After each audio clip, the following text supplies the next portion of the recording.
The government shut down last week. If you blinked, you may have missed it. But keep your eyes open, because we're talking about it next on Healthy Republic.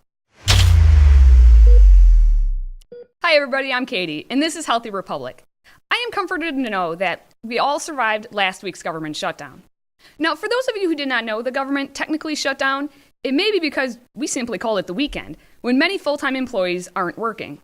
But senators made sure to let us know that they were working hard over a weekend. So I guess there's a first time for everything.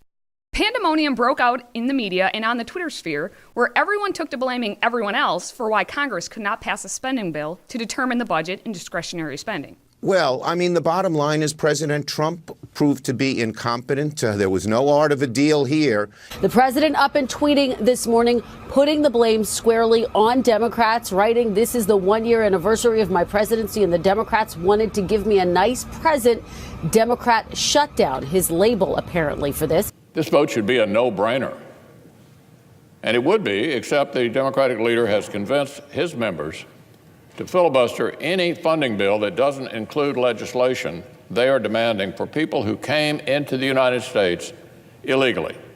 Technically speaking, the government shut itself down from midnight Saturday, January 20th to the evening of Monday, January 22nd. The latest shutdown came as a result of the Senate failing to overcome a Democratic filibuster. The long and short of it is, Congress needed to pass a continuing resolution by January 19th to keep funding its programs and employees. Spending differences weren't so much the issue as it was the Democrats wanted a renewal of legal status for Dreamers. Dreamers are the illegal immigrants who were brought into the country when they were children. The Democrats said no passage until there's a plan for the Deferred Action for Childhood Arrivals program, better known as DACA, and so the government shut down. As in most cases, we looked at the Constitution to figure out where this stems. According to Article 1, Section 9, no money shall be drawn from the Treasury, but in consequence of appropriations made by law. No law means no money. No money means the furlough of government employees. For the record, this affects non-essential employees. Our military still operates regardless of the shutdown to help keep us safe. And you notice that you got your mail on Monday because our post offices do not receive tax dollars for day-to-day operations. But the government shutdown did affect a few 100,000 employees. I actually know someone who had to drive into work on Monday to be told in person that he was being furloughed. He lives an hour from work, and he knew he was going in just to be told, "Sir, you are not getting paid. Go home." If you want to know why people dislike bureaucracy, this is it. And facts show that it actually costs more money to shut the government down than to keep it running. Simmer on that one for a hot minute. This is the 19th time since 1976 that we had to shut the government down. The most recent shutdown was in 2013 with President Barack Obama and Speaker John Boehner as key players. The longest shutdown happened in the Clinton administration with a budget impasse involving then House Speaker Newt Gingrich.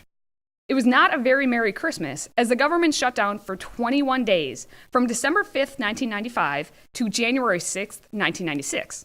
And this was following a 5-day shutdown that had already happened in November.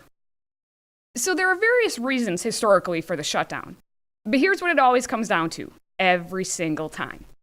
Congress does not do its job. It panders, it whines, it blames the opposing party. Congress becomes a kindergarten classroom where everyone needs to be put in a timeout because no one will listen to the teacher and they're calling each other names. Shut up! Shut up! Shut up! Shut up! That was actual footage taken from the Senate chambers over the weekend. In the end, concessions were made. Senate Minority Leader Chuck Schumer led the charge to shut the government down and had to eat his words, with Democrats going against their party to vote for the temporary funding of the government. In exchange, Senate Majority Leader Mitch McConnell promised to hold votes in the coming weeks on DACA and other immigration measures. The real kick in the teeth is the deal could have been done Friday night, and the entire shutdown could have been avoided. Again, take a hot minute for that to set in. As we turn the calendar to February, we anxiously await for Congress to see its shadow before the next February 8th deadline. If it does see its shadow, we may get another year of government. And if it doesn't, we may get another shutdown. Threats of a government shutdown have become the federal government's version of the boy who cried wolf. It's political maneuvering to wait until the last minute to make a deal.